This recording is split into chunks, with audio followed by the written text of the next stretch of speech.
Welcome to the next episode of the Mind and Body Podcast. I just heard the other day someone introduced their podcast as the pod, and that sounded really cool, but I wasn't sure if I could pull that off. Like, welcome to the pod. I don't know.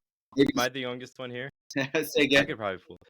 Hey, yo, welcome to the pod. Yeah, there you go. Welcome to the pod. That's what you'll do, man. Beanie makes it work. Yeah. Beanie makes it work. I'm like, I already have like one man. foot in the grave. I'm really old, so it doesn't quite work for me. Maybe. Well, you're really old. Thanks, man. Because that makes me even older. I got a foot in the calf you are in the lame, grave right here.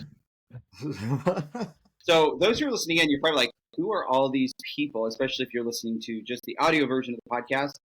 These are some of my friends, like fitness enthusiasts, trainers, and I will let them introduce themselves. I have three other guys here that are just passionate about fitness, but also helping people reach their potential. Dave, let's start with you, man.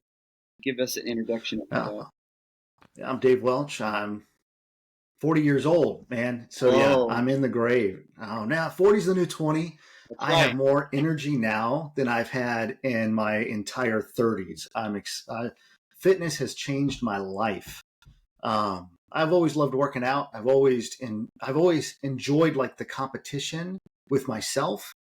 But I think what really clicked it for me, or really switched it for me, was the nutrition, understanding nutrition, and then the progression of fitness instead of just trying to lift as heavy as I can every time I go into the gym, or doing a cardio blast every time I go in, trying to kill as many cardios as possible, and then not having a long enough rest period.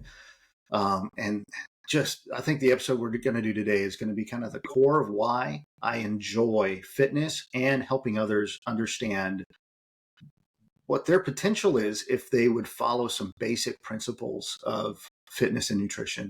You know, I was sitting here just listening to you. I was thinking, we need to do like some type of hair care, like David Welch hair care. Like, how do you get the whoosh thing going?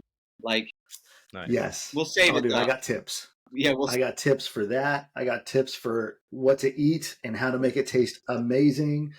I got tips. I thought you meant like what to eat to make your hair do that. I was like, oh, wow. Oh, do that too. Fish oil.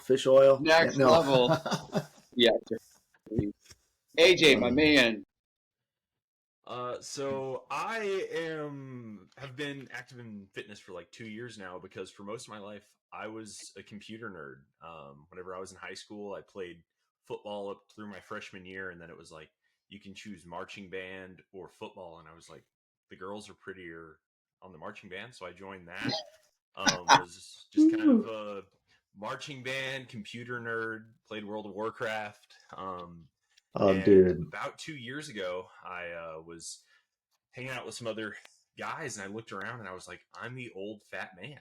And I was like, I'm 30 now. And so I decided to start getting serious about my fitness. And I made kind of last year in January, I had been kind of being peripheral about my fitness, but losing some weight, and had figured out what didn't work, what did work. And I made a goal to do a triathlon. And so last year I did 2 triathlons. I ran a half marathon. I'm in the best shape of my life, and it's not particularly close. And so I've just experienced the freedom, the joy that comes from being in shape, and just like my outlook on life has really shifted. I'm still a big nerd, but I enjoy being able to like kind of nerd about fitness. And so I've started training a few of my friends and some family members, and then pursuing my personal training certifications. One of my favorite things about AJ, for those who are listening in, is his ability to draw on the weirdest analogies to make his point. I am hoping that we will get some weird analogies. And no pressure, AJ. Like, comes if it doesn't, that's all right. But literally just has me like...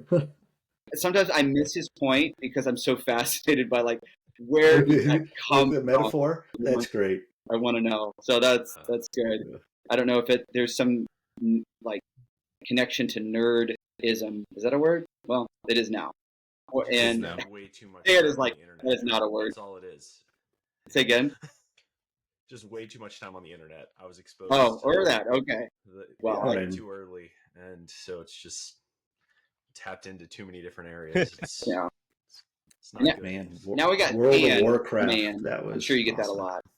Introduce yourself, bro. Yeah, I'm Than. My journey with fitness started actually when I was relatively young. Um, I remember being like maybe 8 or 9 years old, You were a bodybuilder then, and right? well, so we can talk about that a bit, I guess, a little bit too. But it all started when I was watching Dragon Ball Z, and I saw how jacked Goku was, and it was just never. I was never the same since. You know what I'm saying? Come on, yeah.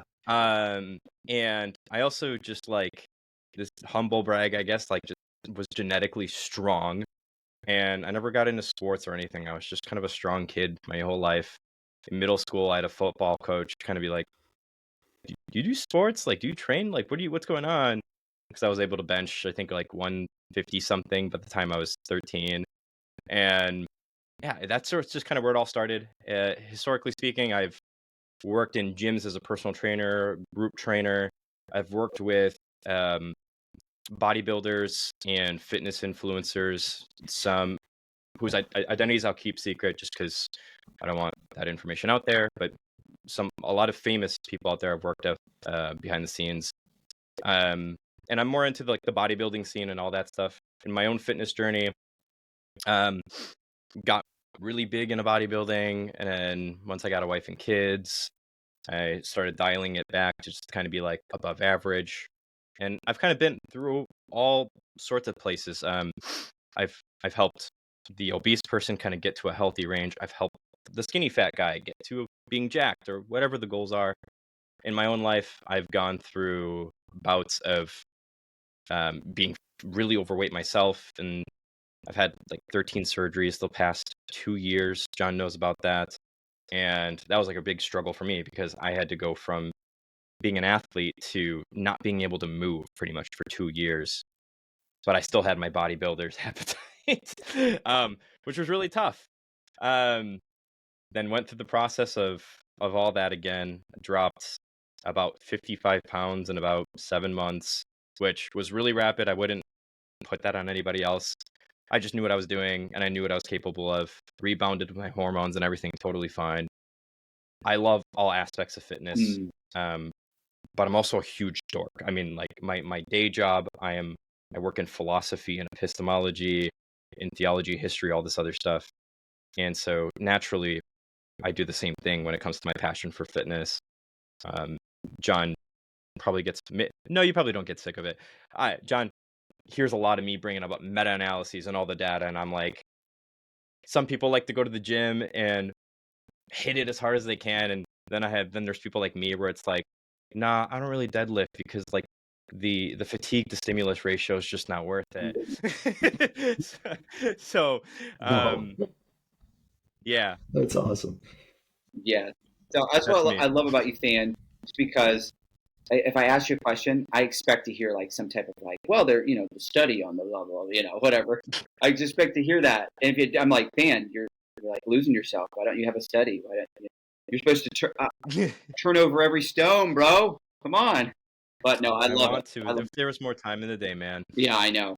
I actually don't know how you do everything, man. Like philosophy, epistemology, and then you're just like killing it. Like this is how you become a pro bodybuilder. It's like it's kind of random, but Uh-huh. who was the guy? Was it Goku? Who was it? Goku. Goku, yeah. Goku? Channeling your That's a inner great Goku. influence right there, man. It sounds like Yeah. a good episode, like how to become Goku. I don't know. We probably could get some clicks, maybe. Genetics and Ankle steroids. Ankle weights. Yes. So today, with this group of guys, we're going to be talking about the problem of fad diets and really kind of asking the question, what really works? And maybe some of these fad diets have something to them. That's like, hey, they became a fad for a reason, right? They work, or maybe not. Right. So we're going to be talking about several of those today. I'm going to bring up some ones that are just new to me. Like it just came across my desk this week. And I'm like, we're going to talk about that. That sounds cool. So I want to start with you guys, though. What do you think right now when it comes to maybe your own personal life? Maybe you had to kind of get through, like you started into a fad diet and you're like, thought this would be the miracle way or whatever, the magic. Always mix analogy. That's my problem. I was about to say it's Magic Bullet, right? Or Yeah, Magic Bullet. and Silver Or Silver Bullet. Silver Silver Bullet. Bullet. See, I'm mixing it up. You guys get what I'm Yeah, saying. yeah. But people look at this as the Silver Bullet, Magic Pill. That's it. That's what I'm saying. Yeah, Magic Pill, And, Silver Bullet. Thanks for helping me out, guys. And but it doesn't. It just fails. And they get frustrated, and instead of like breaking out of like, let me stop doing this and let me develop the rhythms, the disciplines necessary to reach my goals, they kind of look for the next thing, and they keep jumping from one thing to the next. So hopefully what we'd like to do is help you break that, but also help you set you up on a path that you'll win in. So what's the most frustrating diet trend right now in your mind that you've seen 2025 that you see, man, this is still sticking around? Could be something that was still in 2024. Whoever wants to take a stab at it. Man, am I Keto. going to upset people if I bring up the carnivore diet? Do it. Oh, the carnivore. That was another one. Yeah. Am I? Well, Because I'll say in my own personal life and my own experiences, even with coaching people still, it's probably one of the most frustrating things to me. There's so much misinformation that happens when it comes to, I would say with diets and to begin with in the first place, right? Because I think people treat the word health and good in a really weird way. Like, what does it actually mean for something to be healthy? What does it actually mean for something to be good for you, right? Like, those are really interesting questions. And this is already, like, when I talk like this, I can already feel people's eyes rolling at me. I'm like, smiling. I'm smiling because it sounds Jordan Peterson like, but what do you mean by health? oh, What do you mean by good? I mean, you have to define let's these define things. It's these true, things. right? Yes. Like, here's a textbook. Like, here's a story, right? I remember talking to somebody, and I remember I was explaining Kaiko, just calories in, calories out to them, right? And I was trying to explain through McDonald's that you could theoretically lose body fat on McDonald's and get jacked on McDonald's, so long as your calories match up, you hit your protein, you get all this other stuff all together, you're training, yada, yada, yada. But then what followed after that was a question, which I think unearths a really important point, because they asked me, oh, so you're saying McDonald's is healthy for you? And I'm like, no, that doesn't follow, right? So we have to ask a lot of those questions, like, what does healthy mean? What does this mean? What does this mean? And the same thing kind of comes about with the carnivore diet, because people, like, it will work. You're getting in a bunch of protein. If you're hitting the weights hard, you're gonna, and you're at a caloric deficit, you're gonna build some muscle and you're gonna lose some fat. Yeah. I would argue that your performance would be better if you had some carbs in you and all that stuff, but put that aside for now. And so the long story short is, like, I just think people are getting lost in the weeds way too quickly by oversimplifying the language when it comes to the carnivore diet. They're seeing the rapid results. The problem is, I think you could have better performance. And I think you could even look at the phenomena. There's not a lot of meta-analyses out right now, but I'm predicting in the future you'll have a meta-analysis on the carnivore diet. And my prediction is that you're going to see a lot of negative effects of the carnivore diet. People will be shocked for some reason that they're going to be pre-diabetic if they're on the carnivore diet for too long, which you have a lot of carnivore diet fitness influencers coming out showing their blood work and being like, I wasn't expecting this. And I'm like, well, you're having like 200 grams of fat a day. What do you think's going to happen? But anyway, you get my point. I digress. So let me that's push interesting. against that a little bit, because I'm sure somebody would push, right? So some people just say, have you heard people say, well, and if you eat plenty of red meat, all your vitamins and minerals are just, it's going to be in you have enough variety of meat and enough red meat, you should be able to check all the boxes. What would you say to that? I would just say absolutely not. I mean, like, calcium is going to be one thing, which, sure, carnivore diet, people will have that. But let's talk about, like, vitamin C. There's tons of things that you're not going to get adequately from all that red meat. Or if you eat a bunch of red meat to the point that you are getting most of your micronutrient needs, your RDIs, throughout the day, well, sure, you're hitting your RDIs at that point, theoretically, but at what cost, right? Now you're jacking up your cholesterol and you're jacking up your risk for all these other issues. Why not just have a balanced diet that's like I'm a big proponent of a balanced diet that has a bunch of variety, and doing the harder work of learning how to like train your palate and train your dispositions, so that way you can have the Oreo when you want it, but it's not going to be like you're going to binge on it Yes. and lose all control. Yeah. I'm the guy that So I plans just crumble cookie throughout the week to yes, hit a crumble PR. cookie. That's a fad. That's a diet fad right there. The crumble cookie that's coming in, dude. That's right. Such It a might big just be a thing. justification, but also the data speaks for itself. Yeah. I'm just gonna say I hit Yeah. PRs. I just looked up the deficiencies on a carnivore diet: vitamin C, vitamin K, vitamin A, magnesium, potassium, and fiber. Fiber's huge when it comes Yes. to a healthy diet. If you don't get enough fiber, for guys, it's about 28 to 36 grams a day. If you don't get that consistently, you're going to have stomach issues. And I hear it all the time when I'm working with people and just dealing with my friends. They're on this carnivore diet, and then they're like, man, I don't feel good in my gut. After about 6 months, it usually just goes south. I'm not a big carnivore diet fan. I love meat. I barbecue all the time. And the only thing I smoke is meat. And it's always on my smoker. It's so good. But the reality is if that's all you do, you are missing a bunch of nutrients that you do need. That's great, Than. I appreciate that. We can move on to For me, the one I'm dealing with. Go ahead, AJ. Go ahead. I'm sorry. Sorry, you used a term there or an acronym I wasn't familiar with. IDI. What was that? Oh, RDI, recommended daily intake for micronutrient. Sorry about that. Yeah. My apologies. That makes more sense then. So let me just press this one more step further with the carnivore. So let's just say somebody has like inflammation responses to the toxicity of vegetables. They're like, the toxicity in vegetables is causing this problem. And there are certainly people that have issues to that. Peterson's one of them, isn't it? Say again? Jordan Peterson's one of them, isn't it? Yes, his daughter even more so. His daughter actually is more on that track. He's done versions of it, or like I think like meat and fruit, type of thing for a while.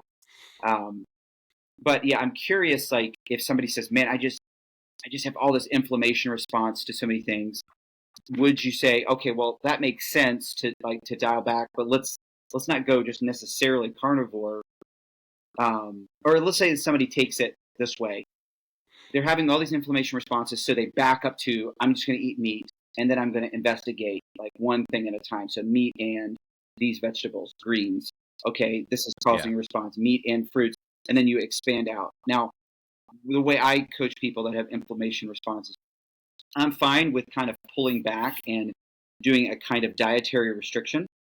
But if we're going to be optimal, we're going to try to introduce slowly all of the macronutrients, because you're going to be optimal. Like, I mean, again, could you survive without a lot of carbohydrates? Sure. Will you be optimal in your training? No. Right. So like if we're talking about not just like what is possible, but what's optimal, then you're really just not going to eliminate any of the main macronutrient food groups. So that's kind of how I go about it. But I'm curious if you guys have any opinion or thought on somebody that actually just has inflammation response of like, man, anything that I eat outside of meat, I just really struggle. Any thoughts on that? I mean, my frustration kind of tags into what you were just picking up on, is like, for the person who has like a ton of inflammation or a ton of like health issues, then maybe the carnivore diet is a good stepping stone to then going in and slowly introducing and figuring out what is causing your health issues. But my frustrating diet trend is, I call it like the crunchy diet, is like people go from no focus on nutrition, no interest in fitness, anything, to all of a sudden like they have one conversation and then they're like, okay, I got a cold plunge, I got a sauna, I'm no longer eating any kind of seed oils, I've got a crystal that I like rub on my earlobe every morning, and I'm sunbathing, I've shining lights in my eyes, and it's like, okay, but like what are like let's get the big rocks in the jar first, you know, like, and I find that like people just they don't realize that like if you're going to introduce nutrition, fitness into your lifestyle and really build a healthy attitude towards food, a healthy attitude towards fitness, it's not going to be something that you just wake up on Monday and now you've arrived. Yeah. It takes time to figure out what works for you. And so I feel like with keto, it can be like kind of a stepping stone or can help you, but it's not where I would suggest most people start. Yes. Yeah. I like this segue because now we're segueing into like a specific diet to like just like all these other things, but people don't even have the diet in place really. Just like, Right. oh, look, if Yeah. I do cold plunging, it's really going to metabolize my brown fat, and it's gonna just like, fall off my body, and it's like, Yeah. you know, and there's a lot of debate on whether or not that's actually the case. But even if it was the case, if you're not in a caloric deficit, you know, you're still not going to lose the Right, weight. right. So they don't have the lose it. energy balance. It's the fundamentals. You talked about the right, what is it, rocks in the jar? Is that what we said? The big rocks in the Big jar. rocks in the jar. Yeah, exactly. Why do you call it crunchy though? You called it a crunchy. Well, It's so, just like, wait, have you not heard that before, John? A crunchy in Hey, that relationship? We're the old guys. I have not heard I've of also that. heard it be called like the granola Dave's diet. hanging with me. there you go. Yeah, I heard crunchy diet, and all I thought of was like the Crunch Bar, the Nestle Crunch Bar. That's all I thought about. Right there. No, it's like it's like the people in the mountains that only eat like Nature Valley bars when they go on their big hikes, and they got like their plaid, and like, man, I'm sorry if I'm offending you because you're like the rhetorical target there, but like that's like the target of using that That's name. hilarious. That's hilarious. Yeah. Am I right, David, AJ? and John, and absolutely. myself, we've just been educated by you guys. Here we go. Just like boom, mind blown right there. That was great. I was just trying to, I was being so literal. I was thinking like, what's crunchy about this? I'm trying to Yeah. No, I was like Rice the crunchy Krispies. mom What's going who on is- here? Yeah, it's like the crunchy mom who like wears like the shacket, like, and like, you know, is drinks stuff out of mason jars. Yeah. Makes their own kombucha. Well, wait a minute. We're getting way What's too that out guy? there. Mason jars, because that's in my neck of the woods. You're drinking some out of a mason jar, you're getting wasted. No. This is not okay. that. This is like making your own yogurt. Or like like the grocery store walkers. Have you ever heard of that term? The people that go in the grocery store and then they look at the label and they're like, you want to avoid this and avoid this and avoid this. Okay. Yes. Okay. Like, that would I fall get under it. the category of crunchy. No, I call them they're just Googlers. They just Google a nutritional thing and they take the first thing that they read and they latch onto it for dear life. And as much information as you give them, they're still going to hold on to it because they're emotionally attached to it. And it's hard to break people from that. Financially attached. Financially attached as well. Yeah. Yeah. So crunchy. I like that, man. I'm going to say that in my next conversation with somebody. Don't be a crunchy. You're going to misuse it, Dave. Dieter. You're going to misuse I'm going to misuse it big time. I'm going to misuse it. Just like all the time. You're going to like use Riz or something. Oh, dude. I don't even try. Just watch one of those like Gen Z, like all the new words and stuff, and just like watch it a couple times through, and you'll be good. So confused. Yeah. This is not a fad like diet per se, but it relates to it. So I'm sure you guys are the biggest one probably is Ozempic. People taking that, and then also I'm going to make sure I pronounce this right, but it's Monjaro, I think it's another version of, I shouldn't say version, it's a different drug altogether, but it's like Ozempic that does the same thing. Oh, so okay. both of these, there's also, is Wegovy still on the market? Yeah. Okay. Yep. And so the semaglutide is the ingredient behind Ozempic, and like the main, I guess you want to say, active ingredient. And it's designed to mimic a hormone that's designed, just like when after you finish eating, you just feel full. It's designed to mimic that hormone that's released. And not only does it make you feel full, but also helps slow down the digestion so you have food in your stomach longer. Okay. And so it helps you not eat as much. But what actually makes it work is it's helping you facilitate the caloric restriction. Now, it's primarily for people that struggle with type 2 diabetes, but it has weight loss management properties to it as well. The Mounjaro is actually mimics 2 hormones. So that is the main active ingredient is terzepatide. That's a hard one to say. All these medical terms.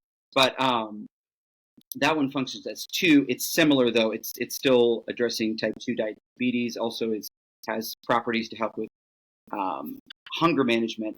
But what I find interesting, now people will use these, and just for those listening in, please, please, please, I'm not an expert on these things, but there are definitely some effect repercussions from taking these. A number of the main ones would be just like dizziness, vomiting, diarrhea, but there can be more extremes. Now, there are some videos going around, people talking about, like, I don't know if you saw that, I forget who it is. It's like this popular influencer. It's a girl. She's like pink hair, but she had like bone loss, significant bone loss from taking Ozempic. And there's a little bit of debate on what's going on there, or if that's kind of be like what the mechanism was. Yeah.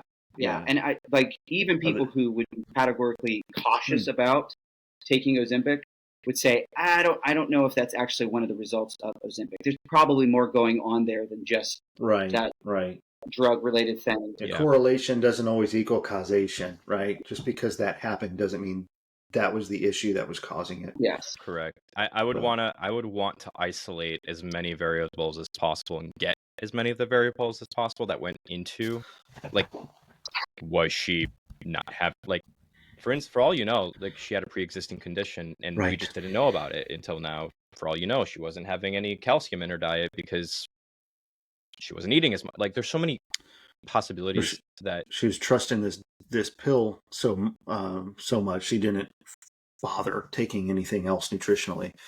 It is true that sounds so bad. As far as like taking it for weight loss purposes at the dosage that people are taking it, we don't know what the result is ultimately going to be. So there still needs to be study done on it for sure. Yeah.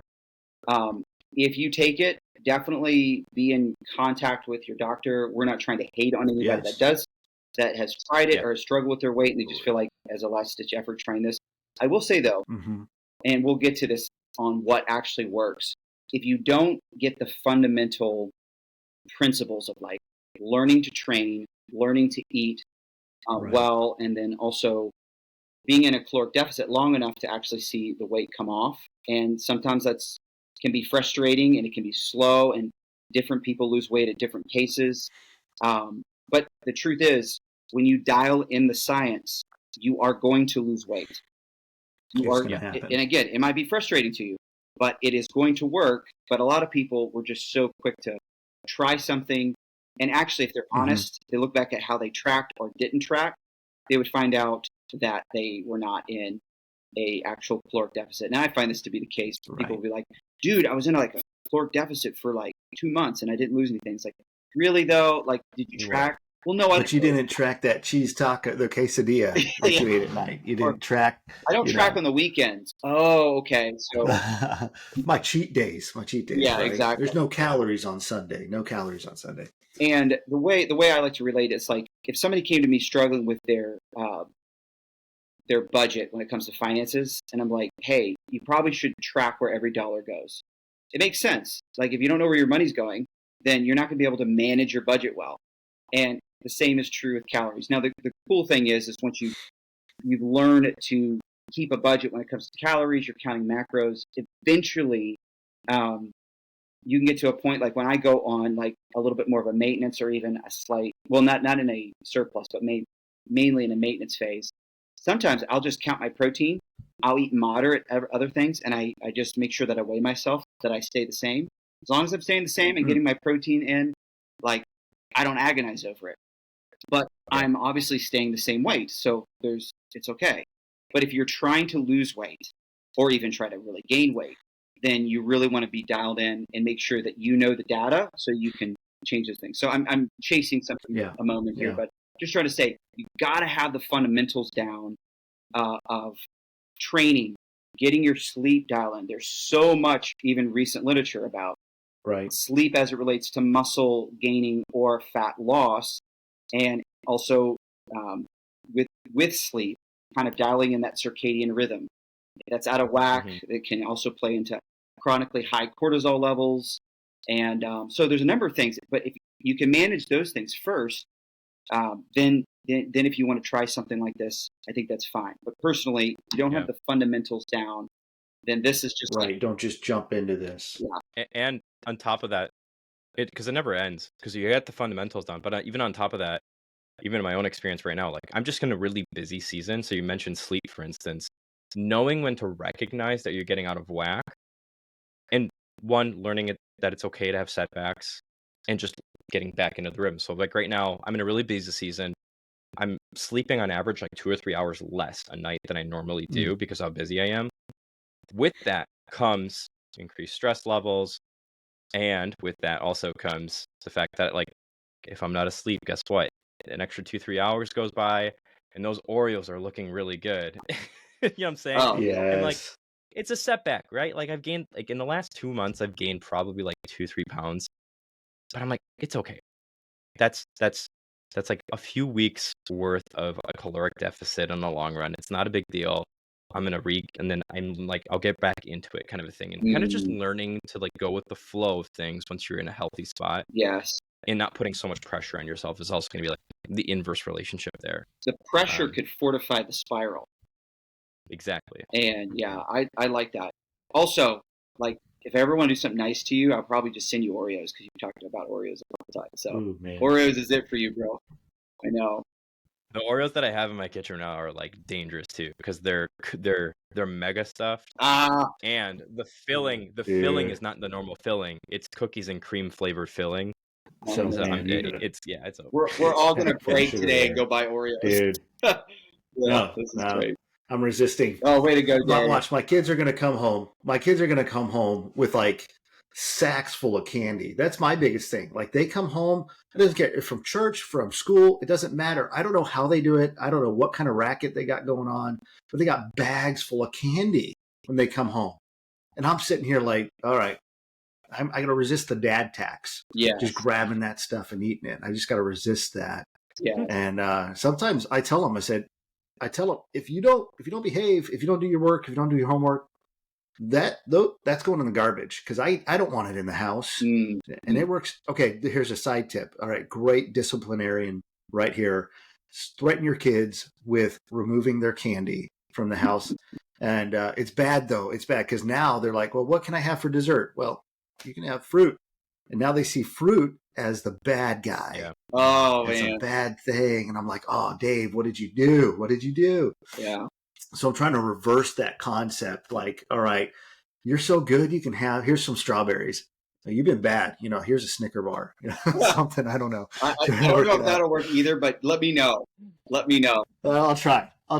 If it really works, we'll start a parenting channel. I doubt it. I doubt it's going to work. My kids are going to be bad on purpose because they want the Snicker bar. So we had some people over once, and they gave us like a tray of cookies. They brought like a tray of cookies for like 6 adults to have dinner, and then they were like, "Oh, you guys keep them," and I was like, "No, take them." And they were like, "No, you'll leave them here." And they were roasting. And my wife nearly killed me because I just took that thing as soon as they left and just took it to the trash. And she was like, "Dude, you could save 2 or 3." I was like, "No, dude. I am hungry." Here's what you do. I've learned this. You get nice bags and you put 2 or 3 cookies in the bag and you go give them to your neighbors. You're the best neighbor in the entire world if you do that. That's just loving your neighbor. Just get it out. And you're kind to the visitor. That's great, man. Right in the trash, huh? Oh man, we got off topic. Diets, cookies. Sorry. Since we're digressing into cookies and all stuff, my wife had a hard time if somebody's like, even if we're in a restaurant, they don't care, but they're like, "Would you like a to-go box?" My wife would always say yes, always. And she's like, "Why? It'd be wasting all this food." And so we would always get the to-go box, but we're traveling at that time, and so we would pretty much go to a gas station and throw it away, every time. Right. You just you want to say no to us, What? Right. What are we doing? The intention's good. You're trying to save. You're trying to be a good steward. And then all of a sudden you're like, we don't really want it. Actually, she pretty much knows, like, no, we don't get to go boxes. No, we don't want to take it. That's good. It's pretty funny. On the Ozempic thing, one thing I also want to touch on. I don't know if you guys have heard of this. Now those are like medications, but there are trends that are playing off of these terms. Like there's this Mount Jaro drink that has nothing to do with the medication. It's a concoction, but you can buy at the store. At the store, it's a mixture of water, lemon, honey, ginger, and other like some components. This is like nothing I've new. heard about this. It's almost kind of like almost kind of apple cider. It's just a repackaging of like. I've even heard of people trying to make supplements saying that it's got Ozempic or semaglutide in it, but it's not actually in there. Yes. So this is the one that was new to me. It's Ozempic. Oat. Have you heard of that, guys? Yes. Does it just have a Does it just never have heard a lot of that. Fiber in it? So first, it's just brilliant because it works pretty well. Ozempic. I think it works pretty well. But what it is it's oat, water, and then it's lime juice. And the really together, particularly the lime juice, because of the acidity. Right, the citric. Acidity in the lime juice just kills your appetite? Yes. They believe that is what could potentially lead to some substantial weight loss. And advertised, get this, if you take it, you'll lose up to 40 pounds in 2 months. That's how it's advertised. Whoa. And it's insane. Those who are listening in. So anything for, when you think about like cayenne pepper has been kind of postulated. It's like, hey, this will really help actually speed up your metabolism. Any foods that are like promising to speed up your metabolism pretty much are hitting on the thermic effect of food. And the thermic effect of food is, and actually protein has the highest thermic effect out of food. And it's the amount of energy that it takes for your body to convert that food to energy. Therefore, you're burning more energy just by eating it. Like when you eat highly processed foods, it converts to energy really fast, which makes you feel good. That's why we tend to like those. Hey, I feel really good. It gets into the bloodstream fast, all this kind of stuff. But it doesn't last very long. Therefore, you crave it more. Right. And this is what can kind of feed the obesity epidemic. But the thermic effect of food, I mean, I'm not telling you that it doesn't have a point, because if you have a complete system of fat loss and you think, okay, I'm going to have a caloric deficit, so my energy is in the proper balance. I'm exercising. I have good active thermogenesis. In other words, non-exercise activities, pretty good. And I'm eating good whole foods that have a higher thermic effect. You combine all of those, then you're setting yourself up to win. But when someone zeroes in on, hey, if you have, this concoction, this Ozempic, I'm just telling you, they're just categorically lying to you to sell the product. They're hitting on a it's predatory. And is there some truth to it? Well, in this case, I don't think so. Not much. Lime juice, really? Yeah. If it suppresses your appetite, it's at best going to be for a negligible amount of time. Yeah. Like 10 minutes. I've talked to like some people and they'll say like, no, I just get so hungry. And I've made the suggestion, like, go get a big glass of water and like drink the glass of water before you allow yourself to like go and snack, and see if that like will. That really helped me. Yeah. But I mean, if you want to add some lime juice to the water, it's probably cheaper than Ozempic. Definitely saving money. Saving money. Yeah, and even just enjoying having a little bit of a taste of something is totally fine. Right. Yeah, I was going to say, like, with a lot of those things, it all depends on what your life looks like. Those are lifestyle things that we need to address. That's just why I think you should hire a coach when you're struggling with those kinds of things, because they can actually help you not diagnose in the technical sense, right? But diagnose what's going on, and then you guys can kind of test different lifestyle changes to help with those things. Yes. Like, I usually don't eat during the day that much, aside from my pre-workout and my post-workout meal, and I just have a huge dinner and a light bedtime snack. Like, that's how I go. I'm not really ever craving things during the day. It's later on at night when I'm craving something, and then usually what I just need to do is drink some water, or I just make a healthy choice, and that's it. Does the bigger meal at the Oh. evening help you? Like, I'm talking about helping you in Um, the sense of like, it's just kind of it's not really that it helps me. It's just kind of the rhythm that I'm in. yeah. Especially because like I'm also Yeah. on ADHD medication, and it kills my appetite during the day, Okay, yeah. Oh, right? okay. And so it's just like later on at night when the medication wears off, and I don't need to focus so much. With that also comes a massive uptake again in my hunger response.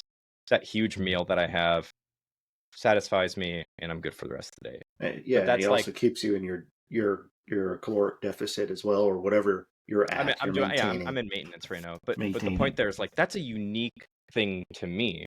There's no one size fits all thing because and that's kind of the point I'm trying to make. It's like, well, if you're having cravings and you're struggling with it, let's talk about what's actually happening there so we can Yes. like find a good solution. Rather than just like, here's the Band-Aid and the silver bullet, like John said, right? There's no silver bullet. Yeah. Or what did I say? Silver pill? Magic bullet. Magic bullet. Yeah. Magic bullet, silver pill. The magic silver bullet pill. Yes, yeah, Great guy. it's a new thing John is coming out with. He'll be selling it through Mind and Body. Oh yes, a product. Oh, you know what? Like lean into your, your struggles. C-Bum, Mr. Olympia has a product Yeah. called Savage because he has a speech impediment. I love it. So cool. Let's go. Yeah, So- that's great. To transition, like obviously we got to get this rolling a little bit, but like why do you think people fall for this type of quick fixes? Like why can't we just like see through like, all right, this is happening over and over and over again, and even just like man, like systems like B-Shred, you know that guy, right? Oh yeah. Oh yeah. Don't get me Well, started. every couple months, All over. every couple months, it's like something All new. over. The reason why you can't lose weight, like you don't know your Right. body type. Maybe Sure. you're an ectomorph, or all those things, or I don't understand how that stuff is still. No, I'm not going to start. No, I'm not going to get started. oh, dude, I I'm understand like, how. it's I been- understand how because I fell into it. Yeah, I fell for that big time when it first came out. I'm like, oh, this dude is telling the truth, and I didn't do any study. We're lazy as Americans. We're lazy. We want convenience over reality. As Americans, we're highly entertained. We definitely have more people that are diving into what is my favorite sports idol? What does he say to do? And the only thing they're actually hearing are the commercials they do. They're not seeing their real life. They're not seeing the diligence. They're not seeing I can say from personal experience and then those that I talk to that's usually it. Like, well, I saw this guy, The Rock promote ZOA or whatever. So I'm going to go do that. The Rock probably never took ZOA in his life. He's just doing it for an extra couple bucks. Yeah. Or it's photoshopped. He's just doing whatever. Did you guys see? So The Rock, I think that's a big did you thing. guys see the Rock's hair care stuff? Did you guys see that? Seriously, he has a hair care like thing. I think he kind of plays in the fact that he That's so doesn't have funny. any, but like Oh man. I was just like, well, man. I mean, hey, it probably will work. But Hey, if it's making him money, go for it. I'm all for that. so David, I want to press on this a little bit. You said laziness, but I want to see what you guys think on this. Is it laziness, or is it we're too busy? Like we're just moving so fast that if it seems a bit credible, like it's like I don't got time to go research it, but I want to see the results, so I'll just do it. I'll just go ahead. It's like here's a few bucks, I'll give it a try, and it didn't work. They're like, yeah, I'm used to it. Then they hear something else, and they're like, sounds credible. They just are so busy they don't slow down enough to actually put in a study to look at reliable things. Maybe a combination, but what do you guys think? I don't think it there depends is on a the person. singular answer to this. Right. I think you have to take a holistic view on this because, like, I'm when I was overweight, even right, like, knowing what I know, I would hear some of this stuff and be like, oh, well, that piques my interest because I'm sick of where I'm at, and maybe I can go faster, kind of a thing, and yada yada. You know what I'm saying? So there's the speed of life that goes with this, but then there's also that desperation that comes with it, and with desperation comes the willingness to do things without really like thinking more about them. There's the marketing tactics that happen. There's all these other aspects to it. I think there's just so many moving pieces to the puzzle here, um, that I think there's no like one answer. I think it's a holistic view that goes into this. Um, and I lost my train of thought now. Shoot. So I liked how you Oh no, you were like I think you're laziness going business. with You're it. like, oh no, my friends, it's much more mysterious. Oh, I, Yes, I so really much so. don't think it's laziness for a lot of people. Um, like this is a controversial take, I guess, with a lot of people, but like I don't think obesity is a choice, right? Like I think it's a lot deeper than that. And when it comes to these things, like I said, I just think there's so much more that goes to this than it's laziness or it's fat, like how fast life is. It's a lack of access to right information. It's uh, it's disempowerment. Like imagine you see the sexy person on the internet and you've been sitting here doing a restricted diet, thinking you're doing your best, right? But you're still not losing weight.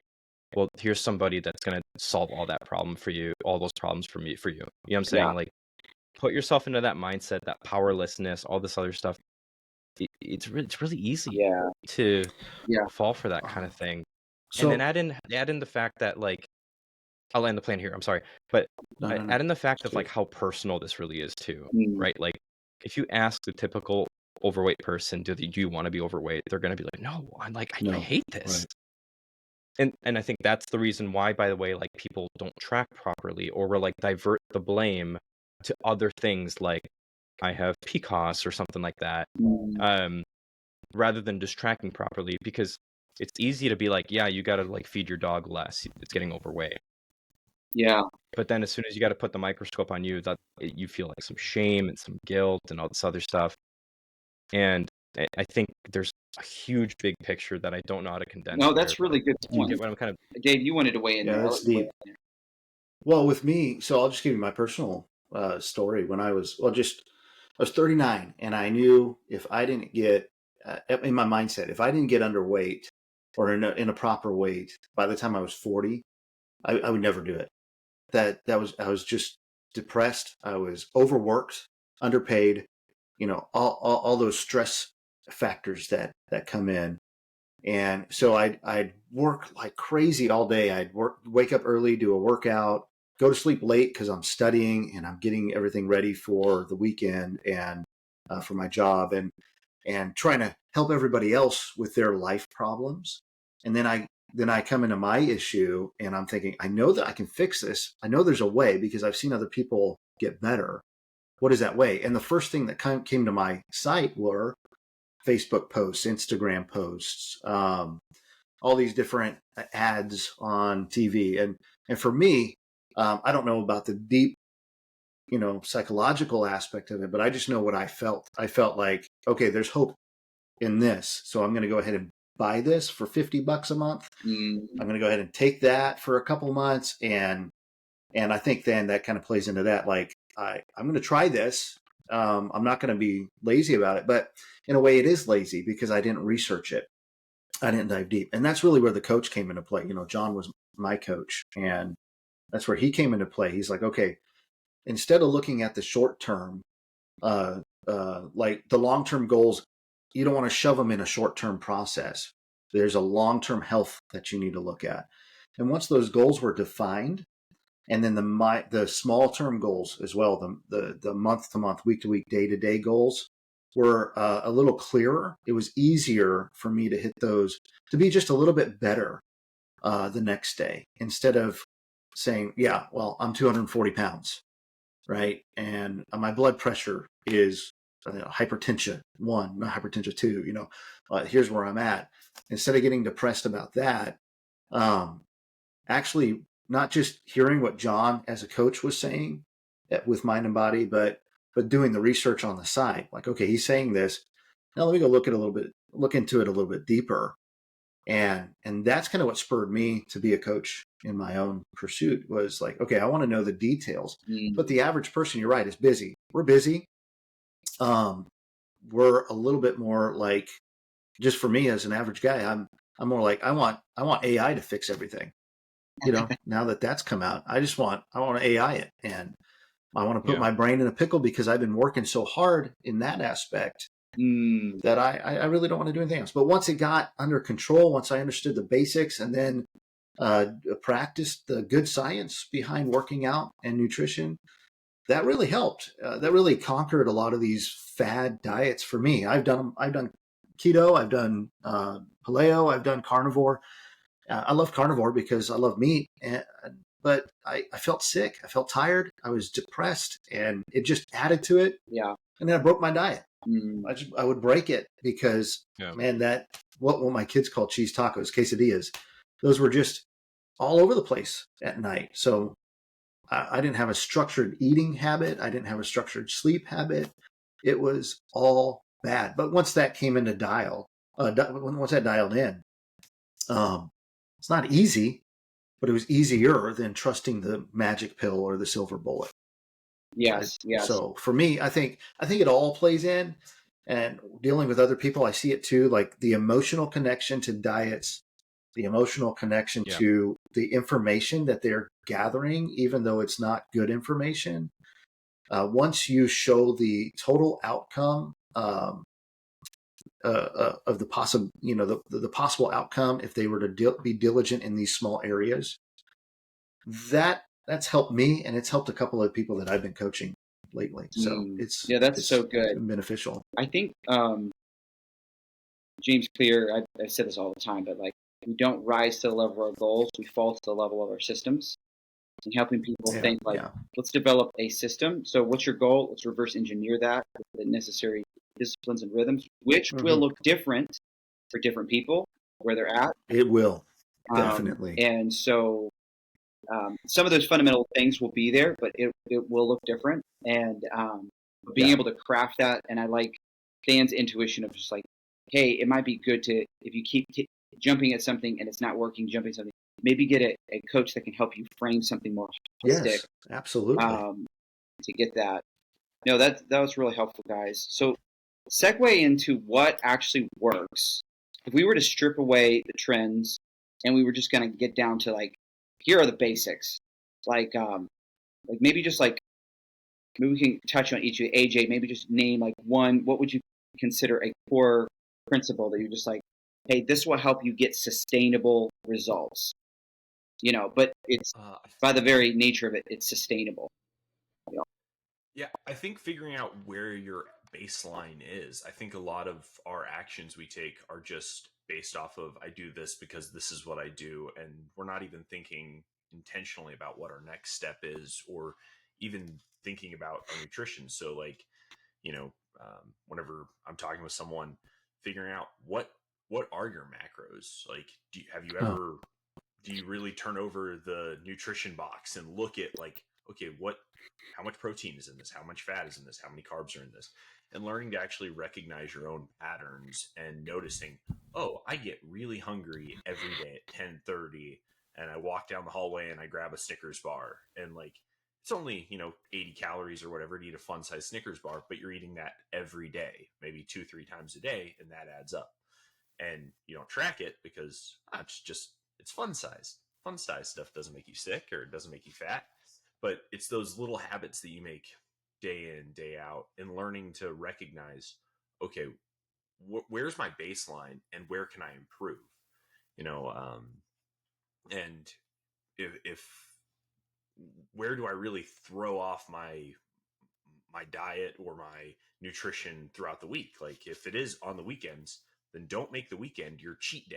Like, that's where you were messing up before. So don't continue to make the same mistakes. I liked what Van was talking about. Like, I don't struggle during the day with hunger because of what's going on in my life. But I know that at 10:30, whenever I'm watching whatever I'm watching on TV, I want to eat an Oreo now, like, and picking up on that. And so I can't have Oreos in the house, or I need to be intentional about thinking through those habits that are so easy. And so just the basic, like, tracking, what am I doing? Even if it's just writing down the meals or using an app, like, I think that's figuring out where baseline is. So I think that's so good. One thing that you were saying that I think is helpful is actually to like change your mindset about food itself, because people put food in categories of good and bad as opposed to like this is nutritional, Yes. this is non-nutritional. I think it's more helpful because like eating a cookie is not going to change your health markers. Now, if you eat like an excess of them all the time and your weight's going up and you maybe not getting enough protein in training, so your muscle mass is going down, well, all your health markers are going to be messed up. But like you can eat cookies and enjoy sweets, even if you were a pro bodybuilder training up to a competition. It may not be the wisest thing, but you could get really exotically lean and still enjoy fun food. So it's kind of a misnomer. People like, oh, sugar will make you fat. Yeah. You know, again. I've done that before. Yeah, I Oh, think man. Chris Bumstead, who I mentioned earlier, Mr. Olympia, I think he didn't tell his coach, but he substituted rice for chocolate chip cookies for a little bit because he was just like, I want carbs, but I want something that tastes I better than need rice. something. And so he hit the same amount of carbohydrate goal. He ate it with cookies. Now, you know, which is totally fine. And he obviously got in incredible shape, like when it comes to like just physique goals. That's fantastic. But it's true. Like for me right now, I'm in a cutting phase, but I have every single night I have planned in my macros in my budget. I have 2 cookies right now. They're 2 chocolate chip cookies. My wife did just make these like small crumble style cookies. Like, have you ever the pink cookie at Crumble? It's like the exact cookie. It's smaller. It's almost torture, but it's just enough to be like, that was good. So I have 2 of those cookies. Almost It ends torture. up being like a little over 200 calories, like for both those cookies. And then I drink some hot tea, and I just it satiates that sweet craving. But I'm losing some fat. I'm gaining some muscle. I'm checking all the boxes.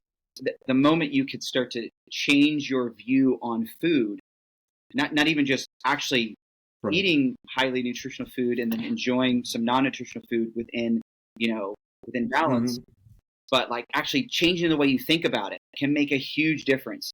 Because and there's yet to be like, I mean, there's still some studies on this, but maybe more like even more meta-analysis that need to take place. But your thought process about something can drastically change your results. Absolutely. Like if you think, if you eat something, you're like, oh, this was bad, I shouldn't have eaten it, it was like a bad food, and you have the guilt, the shame, it actually can play into a worse result for you, as opposed to psychologically saying, go ahead, Dan. No, sorry.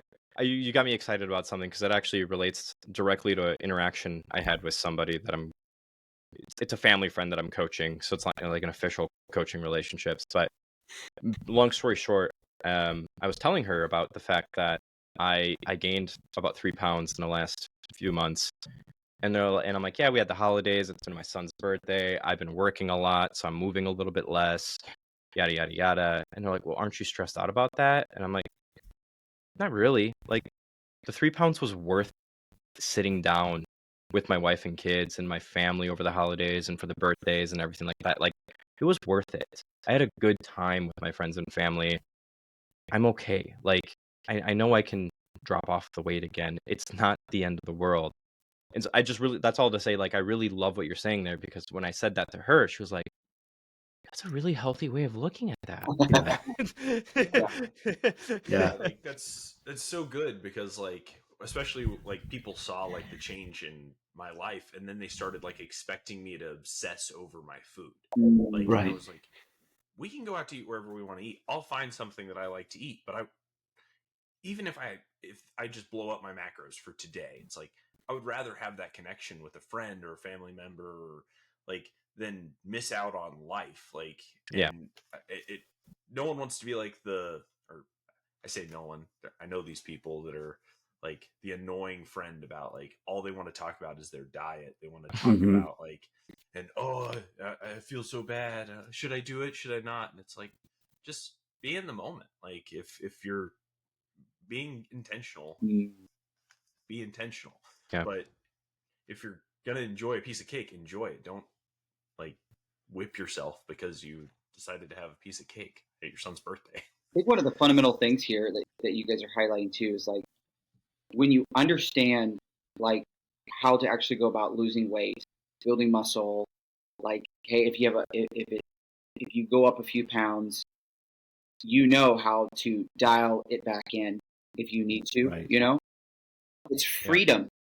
You found freedom. Now you're no longer prey to the newest like crazy information. Matter of fact, you see through most of it because you're like, Right. nah, that's not good. And Right. it's actually pretty simple. Now I say simple. I think Than hit on some realities for people that maybe like that have obesity, Mm-hmm. and it's just genetic. There's some complications there for sure.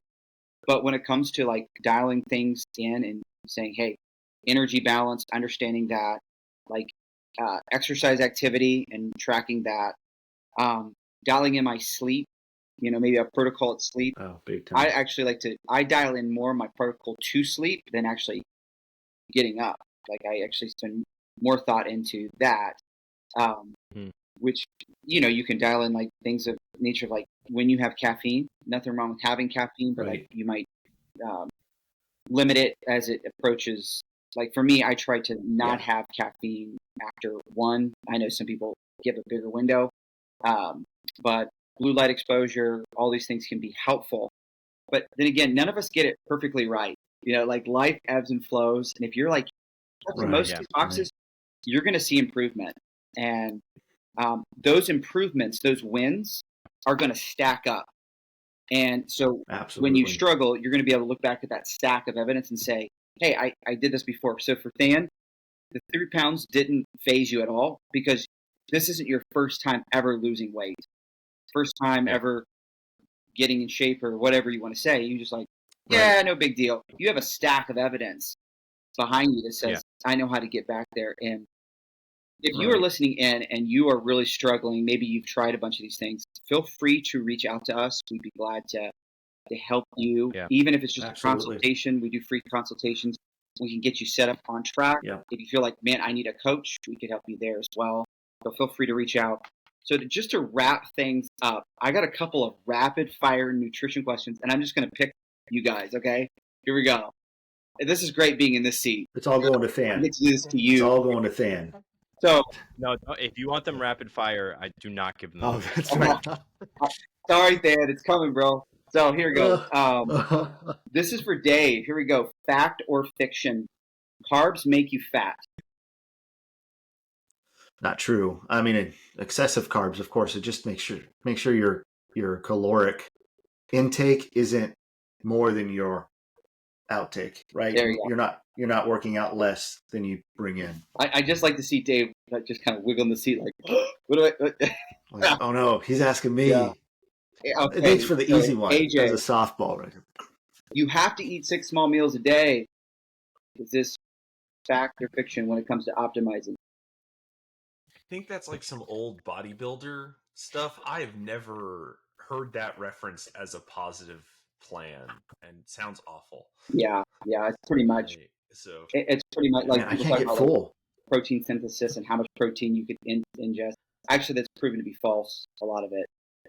So it's as long as you're like getting your nutrition in, checking the boxes. There's maybe some marginal benefits for like somebody who's like a pro bodybuilder trying to get that slight edge. But yeah, you're right. Okay, Than, yes or no? Fasting boosts metabolism. No. Aha, very good. You gave me the one that I don't have to elaborate on. Yeah, I did. No. Isn't that nice? That's it. I could elaborate, but even if you're wrong, the way how confident you said no, it just made me believe it. Yeah. No, that's it. So he's done. That's great. Dave, agree or disagree? You can out-train a bad diet. Absolutely not. You cannot do that. I guess I in have theory, worked so hard. Just about kill yourself, but yeah, but am I allowed to? You're working out. You're working out Yeah. like 7 hours a day, and you eat junk all day long. Then yeah, maybe. But no, just for the average person, absolutely not. You're not going to be able to do it. So do you think this is? Go ahead, AJ. I want to disagree with like a large caveat, because I think like whenever I was training for the triathlons and stuff, and like getting into that endurance world of fitness, like some of you you have to fuel yourself in accordance with how you're training. And a lot of endurance athletes do end up in like nutritional turmoil because they're not giving themselves like if you're going to ride your bike for 5-8 hours, like some of these guys do, you're going to need to consume like a large amount of carbohydrates. You need, So you need carbs. to fuel yourself through your training in accordance with your training. And so if you think you can just eat whatever you want and then train really hard on Saturday, then no, you can't out train. Yeah, the context of this statement is yeah. Yeah. Just kidding. Right. Well, even with that, you're not out training a bad diet. You're actually adjusting your diet to your training. Right. Ooh, specificity. Look at that. I like it. Yeah. Oh, no, this is good, Look guys. at the 40-year-old. I actually this will not be a good podcast until we like really disagree and fight it out. I hope that comes. Come on. Good hearty disagreement and like slap it down. This meta analysis. So AJ, the best diet is the one you could stick to. Is oversimplified or true? I would oversimplify. There's what? Okay, why so? Agreed. I think you need to get like specific because like I'm really good at like for years I used to make this joke like people would be like, oh, you need a cheat day, and I was like, I got 30 years of cheat days behind me. I never worried about my diet for 30 years. Like I don't just like because I dieted for 1 week get to add in a cheat day. And I used to laugh at how many people like whenever I started training, whenever I started eating healthy, would immediately be like, well, make sure you're getting enough rest. Or they would, and like, yes, that's important. Make sure you're eating properly. And it's like, yes, that's true. But I'm really good at sticking to the diet of not thinking about what I'm eating. And so I can stick to a diet that's causing me to gain weight, and now I'm 100 pounds overweight. So the best diet is the diet you can stick to if it's a diet that puts you in a calorie restriction or allows you to reach your fitness goals. Yes. Anybody have any other feedback on that? Any thoughts? Yeah, I would even nuance that a little bit more, even with my own experience, what the empirical research says, and with my experience with coaching people too. It depends on the length of how long you can stick to something. So, for example, if you're just somebody that, like, I know this is an extreme example and most people aren't going to be in this predicament, right? But like, let's just say you're 20 weeks out from a bodybuilding show. Look, man, you're not going to stick to the diet I'm going to give you for a bodybuilding show for too long. And I know that, and it's okay, but this is the best diet to get you to that goal. Yes. Which then we're going to reverse you out of, right? That state in the first place. So it all depends on the context. Like, for me to lose my 3 pounds, if I want to lose them pretty quickly, I can do that within a week or two. And I can stick to that for the time frame needed for the goal that I have, and then come back to to my maintenance calories. But the way I'm going to approach that is not going to be something I stick to long term. Yeah. If that makes sense. That's a really good point. So I think it is oversimplified because it is oversimplified. Because like I also have experience with clients in the past where they lose the psychological motivation to diet if their progress is like at 0.5% of body weight a week. Right. And instead they thrive on pushing that 1% mark instead. Yeah. Right. Right. Yeah. And so it's a little oversimplified, I think. Yeah. I think that's good. And maybe some of what this is trying to say is like, there's alternatives. You don't have to eat just everything you hate. You probably can find alternatives that you actually like. Oh man. Yeah. Your level. But I do think utilizing a certain strategy as a tool to get to a goal, as long as you have a good, like you talked about, like a reverse strategy or reverse diet kind of strategy. Exit strategy. Yeah, I think that's good because it's like, I need this to transition back to whatever I'm going afterwards. If I don't have a plan for that, going back to whatever it was all for nothing. You end up just kind of gaining weight back. But if you do it right, with coming up out of the diet slowly, all that kind of stuff, you'll be totally fine. And you use it as a tool, and you knew it was a tool for short term. You weren't thinking of it in terms of, this is my lifetime diet, I'm sticking with it forever. Right. I think that's a really good adjustment to it. I like that. And you shouldn't stay. Example is, Go ahead. Sorry. Oh, I was going to say you shouldn't stay in a deficit long, like forever. You need to come out of that deficit and maintain to let your body re-nourish and to heal. John, you taught me that, and I'm so thankful for that, because my mindset of a diet was just cutting everything and suffering and hating it. And when I did that, I actually gained weight. Maybe because I wasn't truly in that deficit. I would snack, and I just, the Costco samples killed me. Yeah. I would go through 3 or 4 times, right? Yeah. And I wouldn't log those. Forget that. Yeah. And these extreme diets sometimes can cause havoc to your metabolism, relegating really slow, and if you're coming up really fast, even if it's up to maintenance. Oh, it's war on your hormones for a long period of time as well. Yeah, so you just guys, thank you so much for joining this podcast. It was a lot of fun getting to know you guys a little bit more, some idiosyncrasies, and myself included. But this was really fun. So, and for those listening in just about a month, we will be jumping back on us guys talking about another topic. So stay tuned for that. Thank you guys so much for joining.